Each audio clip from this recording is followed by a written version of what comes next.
guys, welcome back to another episode of the Soaring Stories Podcast.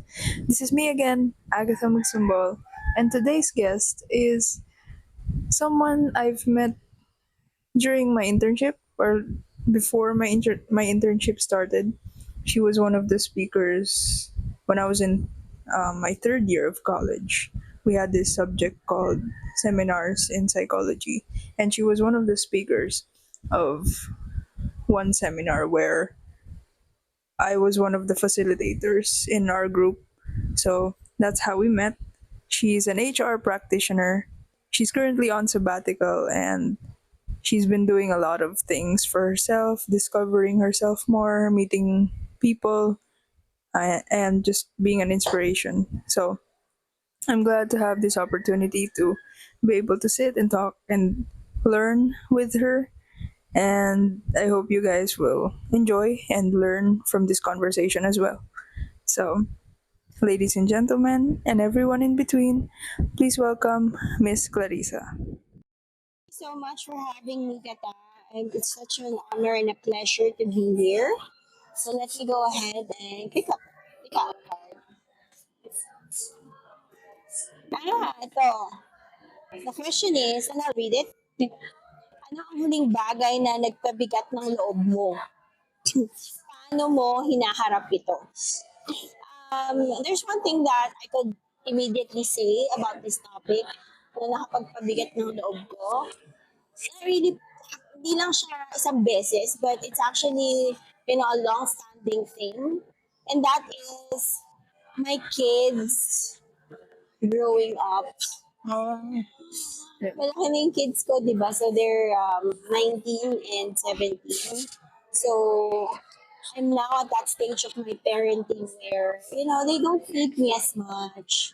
They just need me for guidance, but not not so much as when they were smaller. So that kind of hit hard a little bit because it makes me a little bit lonely to So you're all realize independent. to realize that my kids are evolving. You know, it's a very layered emotion or layered feeling experience. Kasi I'm very proud, ultra proud of my children. I appreciate how they are, you know, finding their place in the world and looking for, what drives their passion and purpose. But at the same time, I also miss those moments when I would cry. Yeah, namimiss ko yung moments when life is simpler. Yeah. But I wouldn't have it any other way. I mean, it's just a matter of embracing and accepting it. So, ganun ko siya hinaharap. I just take it one day at a time. And I look at all the angles of my situation. Kasi in every situation naman, di ba, there are different angles to it. So, yes, while it's lonely and it's sad, it's also deeply fulfilling and satisfying as a parent to see my kids grow up that way. Since you mentioned that, I want to do something different. Na Okay. I want to ask agad, what advice would you give since you're a single mom? Mm. You're a single mom on her, um, like a young single mom. But then, Okay. what advice would you give to single moms, especially when their kids are already growing up? I have a lot of advice for single moms. As for me, I'm being raised by a single mom since my dad is up Yeah, there. totally. So I think this is not only just for single moms, and I single think parents. this has been, said time and time again, not to really appreciate the time with the children. And now, I am seeing that in my life na hindi nagmamatter sa akin yung career ko, hindi nagmamatter sa akin whatever title I was able to achieve or status in my work. What matters more to me is if my kids have grown up well-mannered, if they are, you know, if they have the right values, and all those can only be built when parents pay attention when they're small and they're young. Otherwise, pag teenagers na, it's kind of too late. So that's one advice I could give, and also another one, because I'm a mom to teenagers. Sobrang important to allow them to make decisions. Allow them the space. It's so hard as a parent kasi we're so used to taking control of situations, helping them out, ano pa, parang creating those situations for them where it's easy for them, or sometimes parang we tell them what to do and we don't listen enough. So I think those are the things that I would encourage parents of teenagers to do more. Give them the space to make their decisions and listen to them. Because you'll be surprised kaya pala nila, and they can even do it so much better sometimes. So yun, that's a revelation for me, and I'm so happy to discover that. And hey, I'm quite impressed. So to all parents, I hope you would recognize the beauty of allowing our children to be without telling them what to do. Kasi if they're past 8 years old, 9 years old, they've formed their own opinions, they've formed their own minds about stuff. And if we don't allow them to practice and flex their muscles around that, they will lose their confidence. They would lose the heart or the drive to be independent. Yeah. Does that make sense? Yes, I'm sure it does. thank you for that. I hope that would inspire the parents listening also and the kids as well. Yeah. So Yeah. For the kids naman, you have to also gain the trust. yes.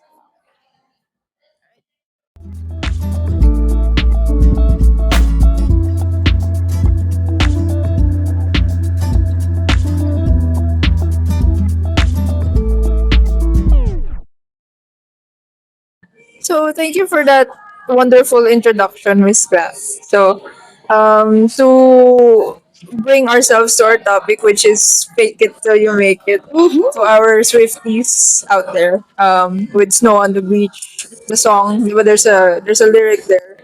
Fake it till you make it till you do, till it's true. So um, at some point it makes sense, but what part of that statement isn't really tangible? Okay, Or well, good question. I think for now, how we'll start is we'll try to define first what faking it till you make it really means. Ano ibig sabihin nun, di ba? So, fake it till you make it, how I interpret that is you're kind of projecting. Okay, an example would be maybe you're in public speaking, no? As you're a shy person. Faking it till you make it, you would go up there and, dun sa ano, and then just fake your confidence. And yes, I wouldn't deny and I wouldn't argue that that actually works. You know? And siguro i-bring up ko lang doon would be, hindi kasi siya sustainable. I know that's so. I said tangible earlier. Yeah. Sustainable. Hindi siya sustainable. Like, it can work for probably a couple of times in your life. Sometimes maybe a big meeting or maybe a date. You wanna try and feel confident, sexy, and all that. You're gonna fake it. Pero, over time, if meron kasi tayong tinatawag na concept of congruence. Ano ba yung term na alignment? Yes. Diba as a person, may sinabi nga si Buddha about that eh. Yung kailangan aligned yung mind mo and what you do and your heart should all be aligned. Because that's how you want to live your life. And seeking it till you make it kind of goes against that. Kasi while outwardly nade-deliver mo siya, there's a part of you that's questioning you. And most of the time, that's how people develop imposter syndrome. Diba? Yung parang, nagkakaroon na sila ng doubt sa sarili nila, kaya ko ba to? Yan. So, maybe you can Google the term imposter syndrome. A lot of people interpret. That song. Yeah. Shit. Diba? Parang, hindi ka naniniwala na kaya mo. So, you kind of have this massive guilt weighing you down. Self-esteem. Yeah, low self-esteem. It's massively slowing you or weighing you down. Whenever you're in a meeting, probably, or in a conversation, there's a part of your subconscious mind that goes against what you're saying. And it's that voice in your head saying, no, honestly, you don't know what you're saying. Diba? Para siyang merong, if you think about it, current, yung parang ocean, right? Merong wave na palabas, may wave na paloob. Parang siyang nagbabangga eh. So that energy that we spend trying to weave those two ideas together, that uses up a lot of energy. That's why I say it's not sustainable. It works for a certain period of time, a number of occasions, but if that's how you're gonna live your life, I wouldn't recommend it. So it's not something to pursue for the long run. Yeah, Like to fake college until you yeah. make it. And also, there's a better way kasi. Yes. There's a better way. And that is what I call becoming. Right? So it's more, yes, I am not perfect yet. I'm not yet perfect sa gusto kong gawin, pero I'm slowly becoming that person. So, when you subscribe to that mentality, what happens is, you start to take on that identity. Parang for example, I'll give myself as an example na lang. One of my core values is always striving for excellence. Right? Always striving for excellence. Prior to me declaring that that's my core value, I had a hard time at work. You know why? Because I'm always late. I'm always pasaway sa work. I'm always getting into trouble. Ano pa ba? I would gossip. I would vent out and all that. Ang dami kong toxic habits. But when I started subscribing to a core value, and that's how I anchored my decisions in life, I started embodying behaviors that are aligned to a person who's striving for excellence. Not all the time I would get it right, because sometimes mali pa rin yung mga actions ko and behaviors ko. But I am able to give myself more grace because there came that realization na I'm a work in progress. Yeah. Rather than I have to hate myself for not being able to deliver. Kasi that's what happens with faking it till you make it. Eh. Parang tinatapon mo yung isang part ng sarili mo.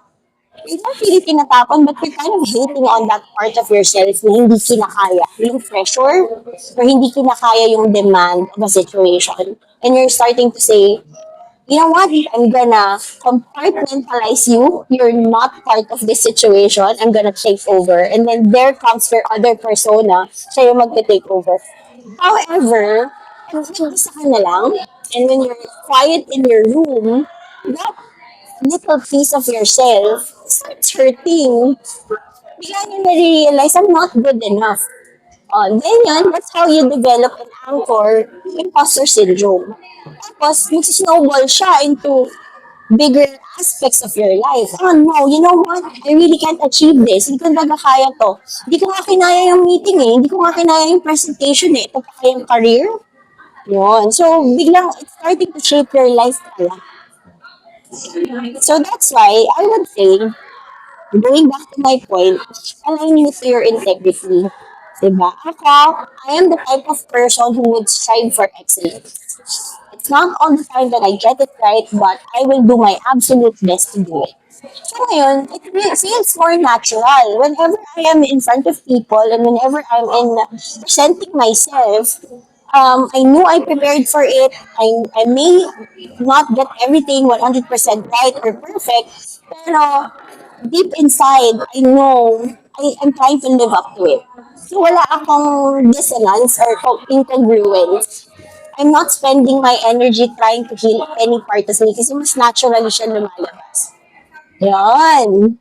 Wow. Does that help? Yes, yes. And you add up to that, faking it till you make it. From the word itself, faking. So it feels more like a chore than actually achieving Yeah. something. Although there's the Yeah. there's the encouragement of making it. But then in order to make it you have to fake it. So Yeah. it feels more drag. So in a sense of becoming, it's more fulfilling. Correct. I agree. So, parang I relate faking it till you make it to, this metaphor. Para siyang mask that you put on, diba? Para siyang mask. Pero, um, somehow, yung mask kasi, di ba when you wear makeup, and after nung event, parang siya gusto mo siya tanggalin. Kakatingkate ka sa mukha mo, di ba? Parang you don't want it in your face. It feels heavy. No matter how lightweight the foundation is, you No want matter how good you look. how good you look, yeah. You want to wipe it off at the end of the day and just be yourself. As opposed to muscle. So yung muscle, di ba I'm into going to the gym? So sa gym, hindi lahat ng tao doon in the same journey or health journey. Yung iba mataba, yung iba fit na fit na. Pero at the end of the day, the person who goes to the gym, kahit hindi niya pa na-achieve yung look na gusto niya, alam niya, whenever he's doing the work, whenever he's lifting weights, he's building on that body that he wants. Yeah. Tapos eventually, alam niya, pagdating niya doon, achieve niya, alam mo yung video na nag-viral yung sumakses? Step by step. Step by the step. Yan, di ba? So, parang ganun mo siya nare-relate. Then it eventually becomes a part of you. So, hindi mo siya gugustuhin mo ba rin? At the end of the night, when you're there, mag-isa ka, you're still that person. The one working on his or her health, building muscles. And that could be whatever skill. You're building muscles around, how to do your job better. You're building muscles around how to become a better friend, a better parent, diba? So yes, hindi ka pa toned and physically fit, but you're gonna get there and you're gonna be excited for it. There's no hating part, there's no guilt, or there's no pretension. There's faith. Yeah, but there's pain. And the pain makes it even more real for you. It even anchors it. Lalong dideepen yung identity sa'yo. I'm working hard for this. I'm earning it.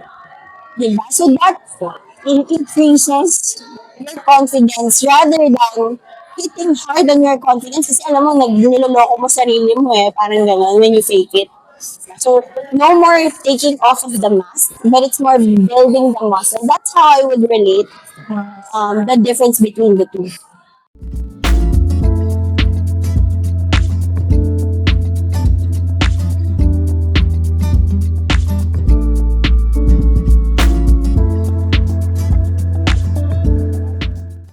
Can you share a moment in your life where you feel like you were faking it? And how did you overcome that? Yeah, I love that you asked that, Nata, because the reason why I realized the value of not faking it till you make it is because I've used that concept so much in my life. I've tried to fake it in so many ways and in so many situations. Ano yun? Let's probably keep it lang dun sa corporate life ko, in my career. No? So, there would be times when my performance was low and I have to present, the numbers to my stakeholders. Siyempre, din na yung papasok na I have to wing it, di ba? I have to survive that meeting. So, I would fake it. I would say stuff like that's, I know they want to hear, right? Kasi syempre, again, I need to survive that meeting. So, I want to make sure that the bosses, the stakeholders will not ask me questions pa. So, I would say all the fluffy words and stuff, right? Just to position my performance as good. However, situations where it did not work is when, my leader or my bosses would dive deep. Like, nag-start na sila to ask questions. That's when it's harder to fake it na.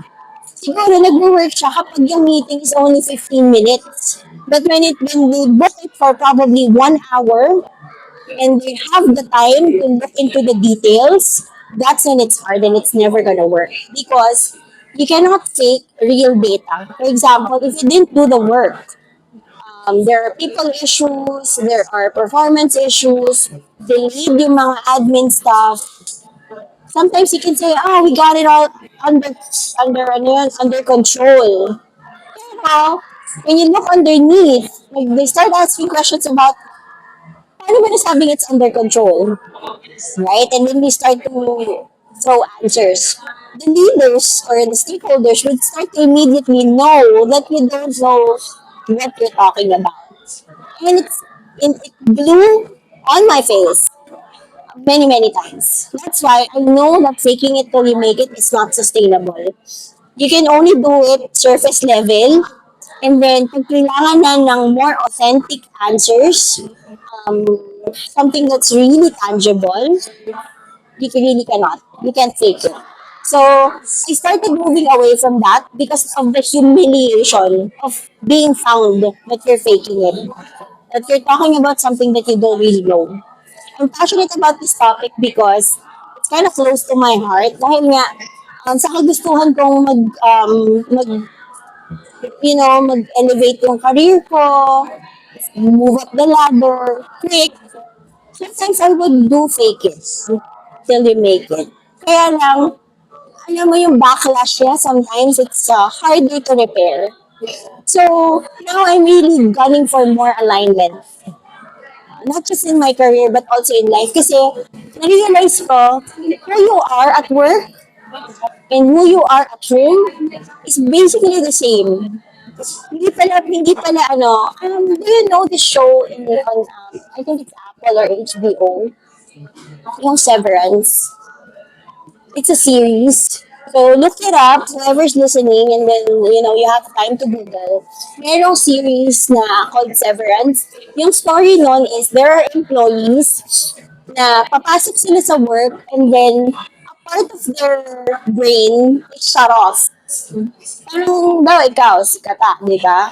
Meron kang home life and then meron kang work life. When you start to enter the building at work, you will absolutely forget who you are at home.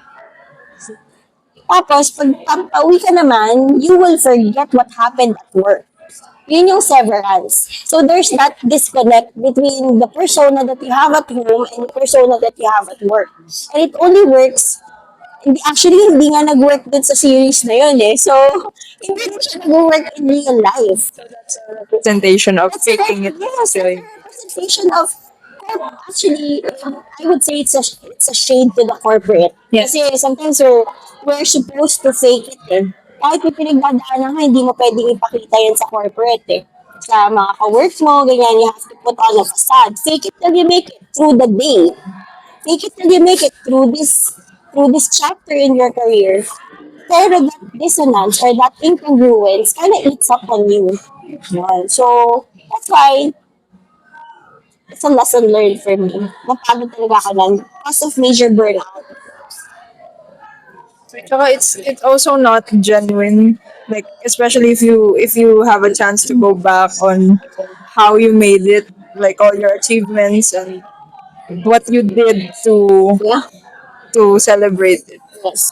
It's not an Agree. authentic journey since you mostly fake You just made it up. Yeah. Right? Yeah, I agree. compared to becoming, you literally become I agree. the journey that you're in, Totally agree. despite the pain and the Yung pinaghirapan mo talaga, di ba? Yung But it's nag-prepare worth it. talaga. Yung you did the legwork yes.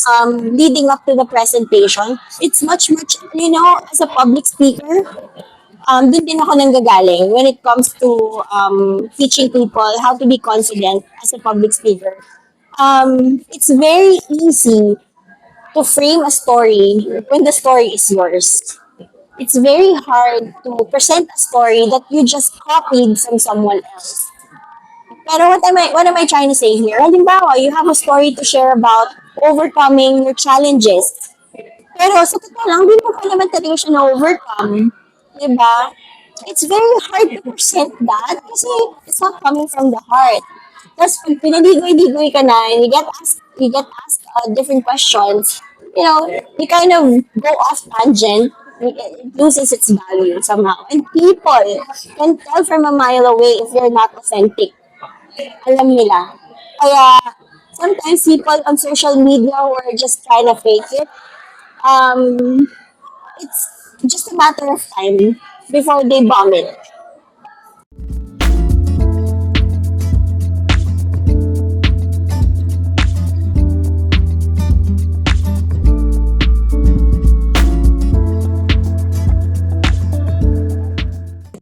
now that we've differentiated faking it till you make it from becoming, and now that you've shared your experience on faking it and how it's not effective and sustainable, what drove you to that initial mindset of becoming instead of faking? Yeah, I love your question kasi it's gonna help me surface, this journey. Journey siya eh.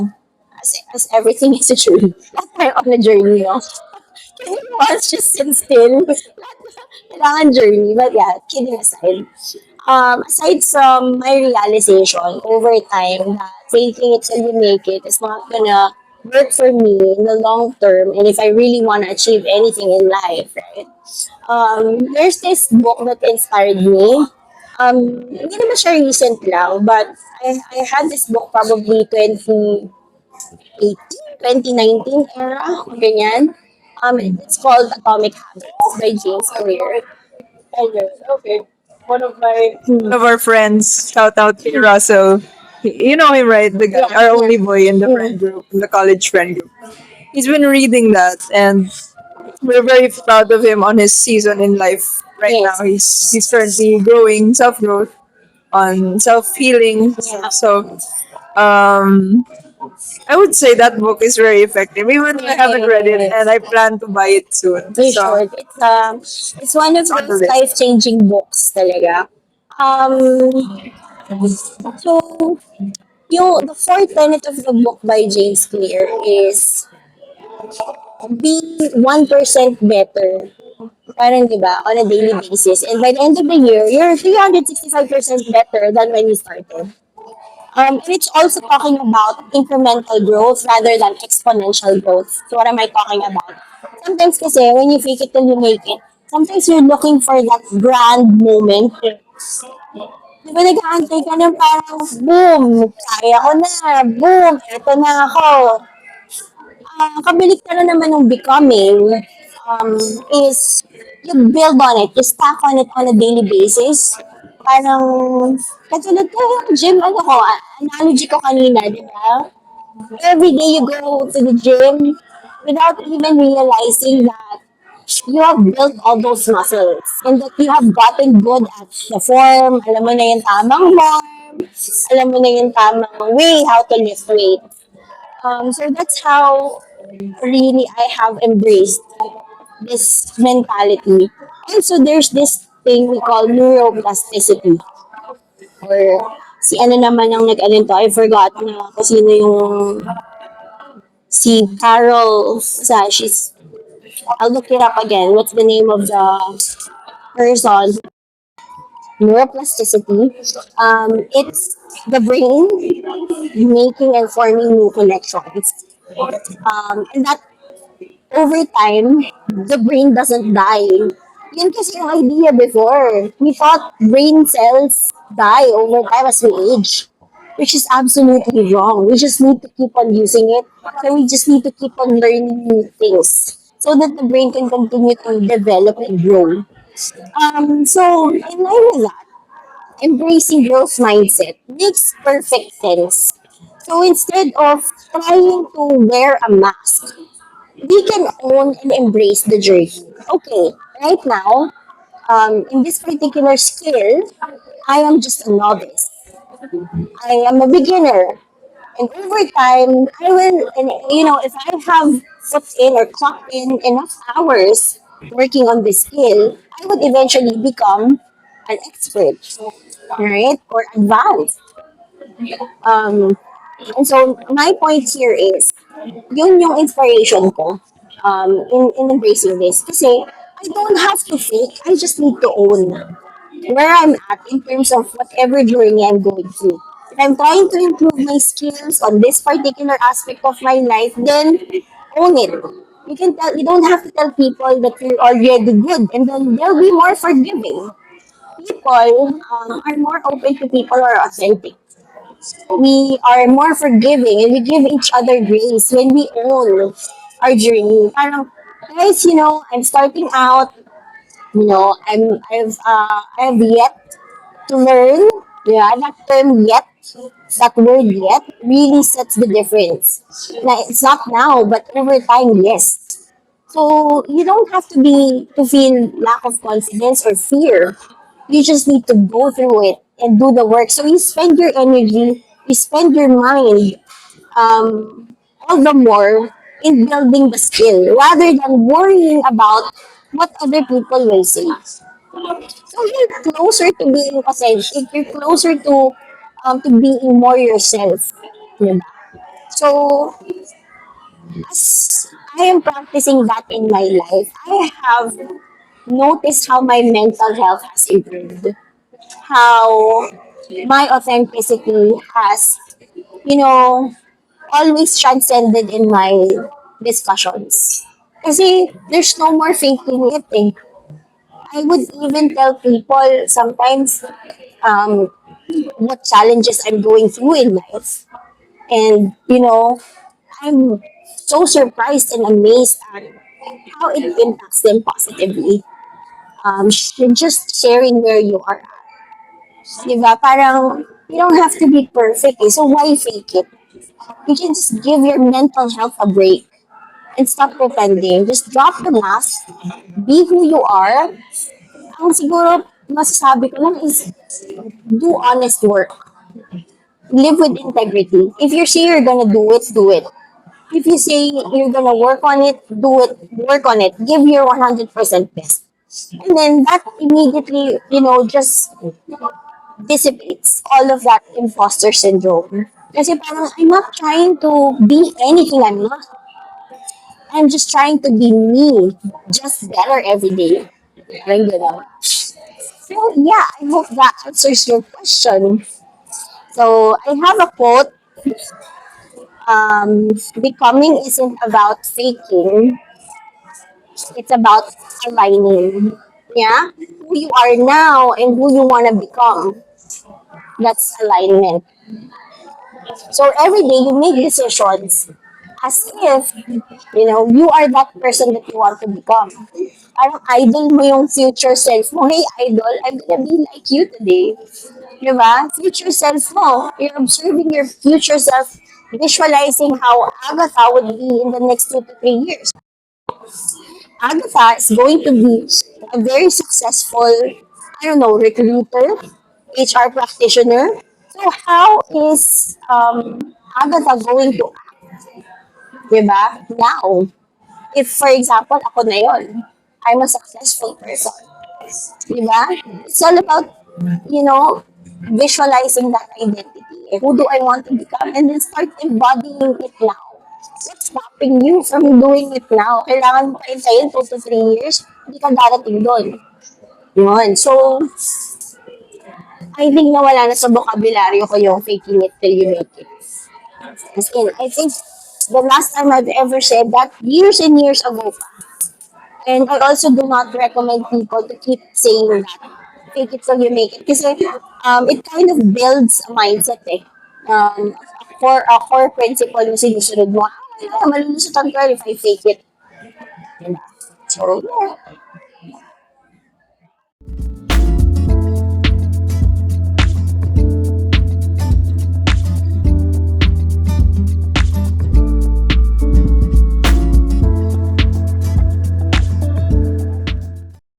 I love that part, that quote that you said, where becoming is not faking, it's aligning on who you want to be. So, Who you are and who you want to yeah, who become. you are and who you want to become. So, becoming is aligning. And with aligning, it also comes with being genuine and authentic, being your true self in order to continue to be who you want to be and to reach your true potential. Yes, So, with that, absolutely. with everything that we've talked about, and it's a very, very good topic. Thank you for the insights, and um, truly, I've learned a lot, and I'm really excited for the listeners to listen to this and to learn from you as well. Thank you so much. Such an honor. I'm having fun too Yeah, recording this. thank you. So, with that, as we end, is there anything else you want to share? Siguro lang, I'll bring up na tayo as people, we are created for a purpose. So, palagi tayong may hinahanap. Palagi tayong, there are people na akala nila, ito na lang ako, or wala naman talaga akong gustong gawin. Ito na yung gusto ko. I'm not trying to achieve anything. There are people like that I've met, and they would say, no, it's not for me. Wala naman akong masyadong pangarap sa career ko, wala naman akong masyadong pangarap sa buhay. Simpleng tao lang ako. And that's one of the things that I want to bring up here. No, you are not just simple. You are grand creation of God. And you are made for a purpose. Most of our anxieties and most of our depression is coming from misalignment.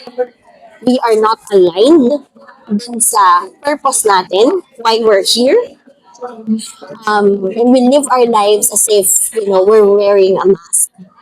Diba? Sabi ng parents ko, kailangan daw ganito ako. Sabi ng mga anak ko, kailangan ganito ako. So you're wearing a mask to please and get validation from people.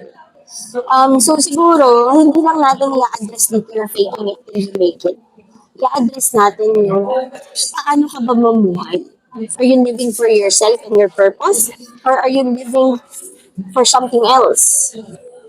Kasi it could be you're living for status, you're living for, fame, you're living for money. All of those will not satisfy. What will satisfy is your alignment to your divine purpose. And I don't want to be woo-woo and religious here. Pero I think one day or another, you can agree to what I'm saying. It brings the satisfaction kapag wala kang pinapatunguhan. You're just going day by day without working on anything. So, with that in mind, I just want to share. There is this verse in the Bible, and I just forgot what verse it was. When it said, um, God made us fearfully and wonderfully. Diba? So, when I think about that, ginawa daw tayo ni God wonderfully. And so, sometimes when we look at our lives and we measure it against wonderful, is our lives wonderful? Minsan we can say hindi. So, that's what I try to do in my life. I try to measure it against excellence. Tingnan natin every aspect of our lives. Are we living it excellently? And if not, that's when you want to start working on it. That's when you want to go on a journey to improving who you are now and that version that God wants for you. So, yun yung sabihin ko. Palagi natin i-align yung sarili natin sa kung ano yung gusto ni God for us. God doesn't want us to be miserable. God doesn't want us to be poor. God doesn't want us to struggle. So if there's any part of your life where you're miserable, poor, struggling, that's not how life should be. So instead of faking it and trying to look like you're okay till you make it, why not really try and address where that's coming from and really do the work? Whether in front of people or quietly you're doing the work, both are fine. For as long as it achieves the purpose. Na makita mo yung sarili mo um, embodying embodying that persona of what God wants you to be. Grabe lang yung peace of mind when you are aligned. No matter what struggles, challenges, problems you go through, kapag aligned ka sa identity mo, which is you are an excellent person because God made you to be, pag aligned ka doon, nothing could get to you eh. Sometimes, tumitibay ka lang. It's hard to sway you. So that's my reminder for those of you who are listening or who will be taking the time and you've gone this far into the recording.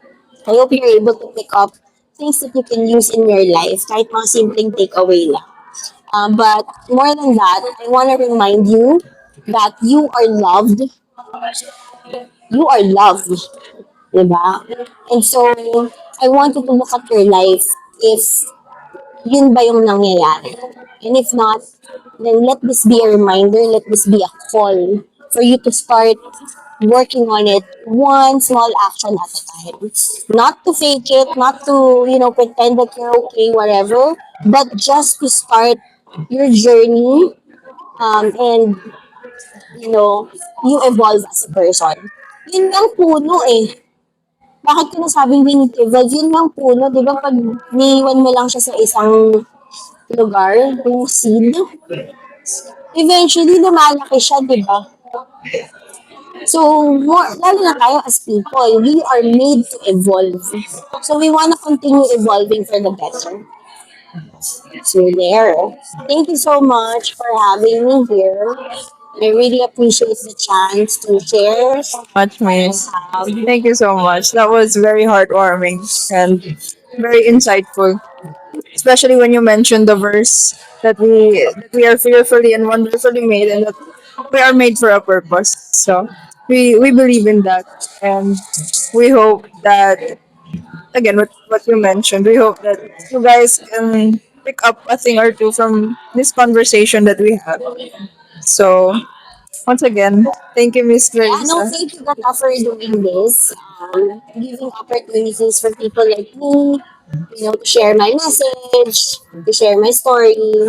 I hope it helps. I hope someone who's listening will be 1% better just by listening to this podcast, right? Yun naman yun eh. May impact lang natin kahit isang person. I think that's worth it. So, there we go. Thanks, everybody. Enjoy the rest of your day wherever you are. Bye.